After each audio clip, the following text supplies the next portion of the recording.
अस्सलाम वालेकुम वीवर्स, कैसे हैं आप? आई होप कि आप सब ठीक होंगे। मैं आपके लिए बहुत ही अमेजिंग 4-5 टिप्स लेके आई हूँ इसमें, जो आप जब दिल चाहे आप इस्तेमाल कर सकते हैं। ये मेरे पास कुछ 1 प्याली चने थे और 1 प्याली दही और उसमें काली मिर्च, ज़ीरा, धनिया, नमक डाल के मैंने उसे मिक्स करके साइड पे रख लिया। और ये मेरे पास है जी सलाद है, कुछ चने हैं, कुछ पालक है, कुछ मूली के छोटे-छोटे पत्ते वगैरह सलाद अपने ही गार्डन से तोड़ कर लाई थी। आप जो भी हो आपके पास आप इस्तेमाल कर सकते हैं। पालक छोटी-छोटी ले लें, वो काट लें और डालकर बस वो ऊपर हल्का-सा नम कर लें। जब वो नीचे पत्ते बैठ जाएँ तो उसके ऊपर पनीर डाल दें, चीज़ डाल दें, चने डाल दें, दही का मिक्सर जो वो डाल दें, तो हमारा मज़ेदार सा जो लंच तैयार हो चुका है। और चलते हैं जी दूसरी टिप की तरफ। 1 मीडियम प्याज़ लिया है, 1 मीडियम टमाटर है, 3-4 सब्ज़ मिर्चें हैं, इनको सौते कर लेना है, बस ऐसे ही रख दें। और इधर मैंने एक बाउल के अंदर रेड चिली डाल ली है दरदर, 1 मिर्च, थोड़ा-सा ज़ीरा, थोड़ा-सा धनिया हाथ के साथ क्रश कर लिया और कुछ नमक डाल लिया हस्बे ज़ायक़ा। और अब इसको मैं जो है अच्छे से मिक्स कर लूँगी।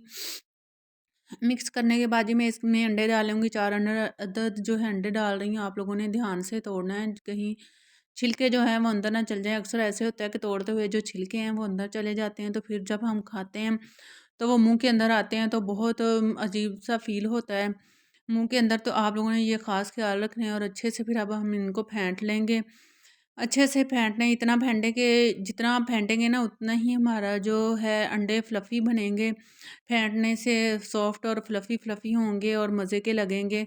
और यहाँ मैंने अपना प्याज़ और टमाटर का मिक्सचर जो था वो मैंने सोते कर लिया है। और अब के अंदर ही मैं ऊपर से वो जो मिक्सचर अंडों का बनाया है वो डाल दूँगी। इससे अमेज़िंग से हमारा जो है ये टमाटर को और सब्ज़ मिर्च और ये प्याज़ को सौते करने का ये था कि थोड़ा-थोड़ा वो जब हम ऑमलेट बनाते हैं तो उसमें कच्चा-कच्चा सा फ़ील होता है, इसमें बिल्कुल भी आप लोगों को कच्चा फ़ील नहीं होगा। और अब उसके ऊपर डाल के तो आप लोगों ने दम दे देना है 5 मिनट के लिए, हल्की बिल्कुल हल्की आँच कर देनी है। इससे ये होगा कि दम से हमारा ऊपर से भी सारा जो पक जाएगा। अगर आप दम नहीं लगाओगे, आग जो है तेज़ रखोगे तो फिर नीचे से जल जाएगा और ऊपर से कच्चा रह जाएगा आप लोगों का।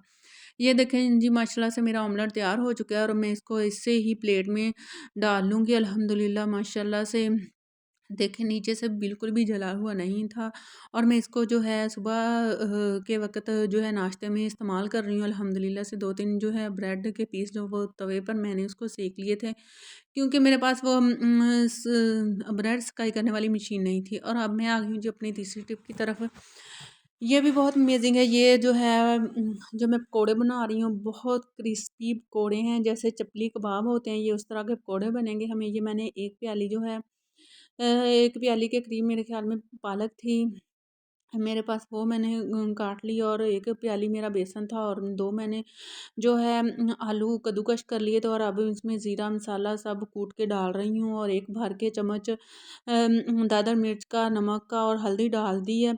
और हल्की सी मैं इसमें अजवाइन भी डालूँगी। और मैंने सब मिक्स करके सोते करने के लिए थोड़ी देर रख दिया था। और इधर मेरे पकोड़े जो थे, तेल गरम हो चुका है और उसमें जब अच्छा सा तेल गरम हो जाए फिर आप लोगों ने डालना है, ठंडे तेल में ना कहीं डाल देना।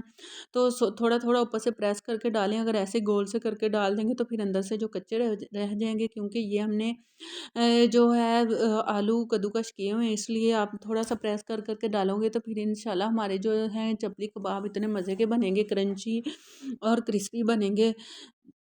अगर आप ऐसे नहीं डालोगे तो हमारे बिल्कुल भी क्रंची और क्रिस्पी जो है नहीं बनेंगे। तो जब अभी आप लोगों ने बिल्कुल भी हिलाना नहीं है इनको। और जब तक ये हल्के से ब्राउन ना हो जाए तो दूसरी तरफ फिर आप लोगों ने साइड इसकी चेंज करनी है। ये देखें माशाल्लाह से मेरे क्रिस्पी जो है चपली कबाब तैयार हो चुके हैं अल्हम्दुलिल्लाह अल्हम्दुलिल्लाह।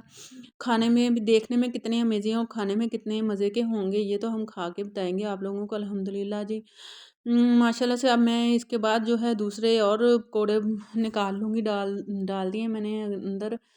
तो अब और निकालेंगे इंशाल्लाह से। ये देखें जी मेरी माशाल्लाह से प्लेट जो भर चुकी है और अल्हम्दुलिल्लाह बच्चों ने खाए तो उनको इतना मज़ा आया खाकर।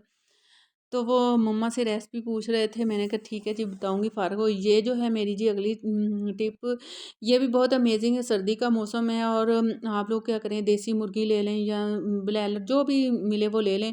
और मैंने यहाँ देसी मुर्गी में 2 टमाटर, 2 प्याज़ चॉप करके उनको अच्छे से ग्राइंड करके इसके अंदर ही डाल दिया था। ये तो मैं पहले ही बना रही थी, मैंने सोचा चलो थोड़ी-सी टिप जो है अपने व्यूअर्स के साथ शेयर कर लूँ, इससे क्या होगा कि आप लोग भी अक्सर हम देसी चिकन कढ़ाई बनाते हैं तो वो खुर जाती है और सारा मज़ा ही नहीं आता उसके खाने का। तो ये देख लें जी माशाल्लाह मैंने इसको बिल्कुल भी उबाइल नहीं किया, ऐसे ही कच्चे गोश्त में ही सब कुछ डाल के इसको 1 चम्मच ऑयल डाल के भून लिया है। भूनने के बाद अच्छा सा भून के अब मैं लगा रही हूँ विसल जी।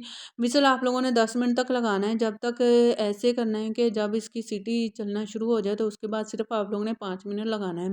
अगर आप इससे ज़्यादा लगाओगे तो काफ़ी ज़्यादा गल जाएगा, तो फिर हड्डियाँ अलहदा हो जाएँगी और गोश्त अलहदा हो जाएगा। देखें आग मेरी कितनी हल्की है। 5 मिनट विसल के बाद और अल्हम्दुलिल्लाह देखें जी मेरा ग्रेवी वाली माशाल्लाह से देसी चिकन कढ़ाई तैयार हो चुकी है अल्हम्दुलिल्लाह से।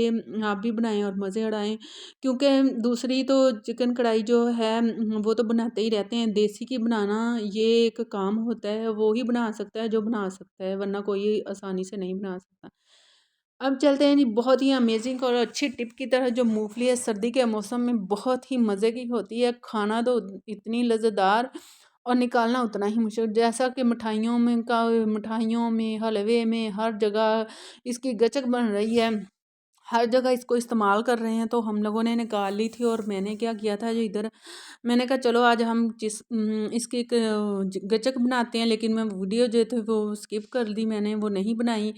तो एक जो था मैंने 1 पाव जो था वो गुड़ ले लिया था, उसको अच्छी तरह से कूट के और 1 चम्मच पानी डाल के मैंने ऊपर रख दिया था कढ़ाई के, ज़्यादा नहीं डाला क्योंकि 1 चम्मच से वो काफ़ी घुल चुकी थी। और अच्छी तरह पकाने के बाद जब वो पक गया तो मैंने उसके अंदर मूँगफली डाल दी और माशाल्लाह से और एक मैंने ये खाली पैकेट जो था ऑयल वाला वो ही इस्तेमाल किया। इसके ऊपर डाल के अच्छे से मैंने ऊपर से दूसरा हिस्सा भी डाल के उसके प्रेस कर लिया और माशा से मेरी क्रिस्पी जो है गचक तैयार हो चुकी है। खान देखने में कितनी मज़े की और खाने में और ही इसका ज़ायक़ा है। ये तो आजकल जो है अल्हम्दुलिल्लाह इतनी मज़े की लग रही है। मेरे मुझसे पहली दफ़ा ये ऐसी क्रंची और देखें शाइनी बनी है। पहले भी मैं काफ़ी दफ़ा बना चुकी हूँ लेकिन वो नहीं बनी थी। चलें जी अब तक चलते हैं अपनी नेक्स्ट टिप की तरफ। ये भी ऐसी है माशाल्लाह, जैसे शकरकंदी जो आजकल बहुत सर्दी के सीज़न में खाई जाती है। आप लोगों ने क्या करना है जी, 1 किलो शकरकंदी ले लें। उसको शकरकंदी को भूनने के लिए जैसे कि आग से भुनी, इसको भूनने के लिए ये तरकीब जो है बहुत ही मज़े की है। आप लोगों ने शकरकंदी के ऊपर सारे ऑयल लगा देना है अच्छे से, फिर पानी वगैरह कुछ नहीं डालना है इसके अंदर और हल्की आँच बिल्कुल कर देनी है। इसको 40 से 50 मिनट तक और फिर आप लोगों ने जो है टिश्यू इसके गिर्द जो रोल वाला वो लपेट देना है और साथ उसके थोड़ा थोड़ा पानी लगा देना है ताकि हमारी जो भाप वो ना निकले। माशाल्लाह से मेरी शकरकंदी जो अल्हम्दुलिल्लाह तैयार हो चुकी है, ऐसे जैसे कि मुंह में घुल जाने वाले, जैसे हम गुलाब जामुन खा रहे हैं। मेरी टिप अच्छी लगी हो लाइक शेयर सब्सक्राइब ज़रूर करें और मुझे दुआओं में याद रखें। अगर इसमें कोई भी गलती हो गई उसके लिए माज़रत ख्वाह हूँ, क्योंकि मैं काफ़ी जो है गलतियाँ कर रही थी, उसके लिए